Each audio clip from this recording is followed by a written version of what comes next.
Suite du cours, page 13. Nous nous concentrons maintenant sur les formules développées. Nous avons vu ce que c'était qu'une formule développée. Une formule développée des molécules. Donc je mentionne bien molécules, c'est-à-dire que dans ces formules développées, nous ne rencontrerons pas, dans les quelques pages suivantes, de liaisons ioniques. Nous ne traitons que de liaisons entre non-métaux par des simples doubles ou triples liaisons. Alors il faut savoir que le monde des molécules est composé d'une énorme quantité de molécules. La plus petite, naturellement, est le gaz hydrogène, HH, masse molaire, 2 grammes par mole. Vous prenez une mole d'un hydrogène, c'est 1 gramme. Une mole d'un hydrogène, c'est 1 gramme. Une mole de cette entité pèsera 2 grammes par mole. D'accord ? Et une des grandes molécules, alors ce n'est pas la plus grande, je ne la connais pas véritablement, mais là je vous ai mis la vancomycine. La vancomycine est une énorme molécule qui joue un rôle en tant que bactéricide, et cette molécule-là, regardez bien, a une masse molaire, donc une mole de cette molécule pèse 1,5 kg. Il n'y a que des liaisons covalentes ici. Nous reviendrons sur les projections de Graham, mais il faut savoir que chaque fois qu'il y a un angle, c'est qu'un carbone se cache. Et les hydrogènes qu'il faut, nous savons que les carbones ont 4 points. Donc là, vous avez une liaison là, une liaison là. Donc là, vous avez un H et là, vous avez un H. Donc cet angle-là, c'est un CH2. Mais nous reviendrons à ça plus tard. Par contre, voici une belle grosse molécule composée donc uniquement de liaisons covalentes. Maintenant, dans les liaisons covalentes, il faut savoir que nous allons devoir aborder dans ce chapitre ce qu'on appelle les liaisons covalentes normales. Alors celle qu'on a déjà dessinée en TP, c'est traduite par des petits traits comme ça, et puis aussi un type qui se retrouve massivement dans les oxacides, des molécules qui nous entourent, que vous connaîtrez certainement de nom, et qui impose ce qu'on appelle des liaisons covalentes de coordination. Et voici l'introduction à la liaison de coordination. Vous voyez un azote, un trait, 3 points.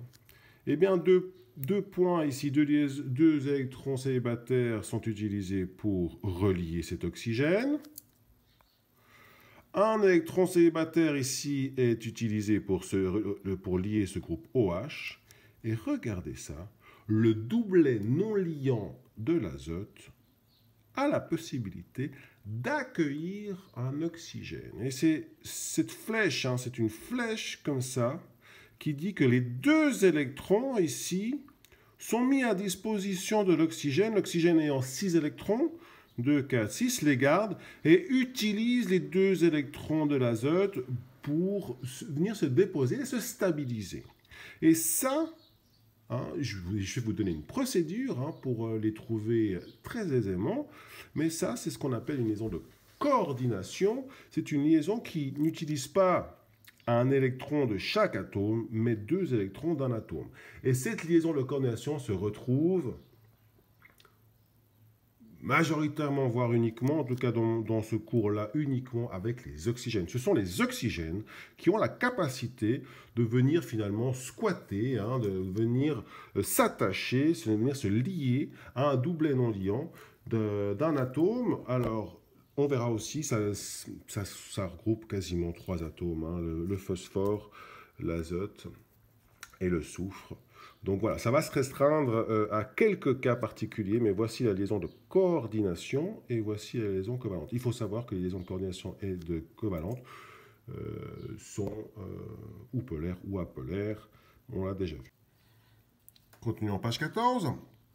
Cette page nous sert à nouveau de rappel concernant quelques règles à appliquer lorsque nous voulons dessiner des formules développées de molécules. Eh bien, vous avez l'obligation de partir de la structure de Lewis et de lier par les électrons célibataires les atomes et en obtenir donc des liaisons covalentes et une molécule finale. Alors il faut savoir que vous pouvez lier les électrons célibataires de manière simple, hein, par des liaisons covalentes simples. Ici, toute cette structure n'a que des liaisons covalentes simples. Cette structure aussi n'a que des liaisons covalentes simples. Cette structure s'appelle une structure cyclique. Cette structure s'appelle plutôt une structure linéaire. Voici des liaisons doubles.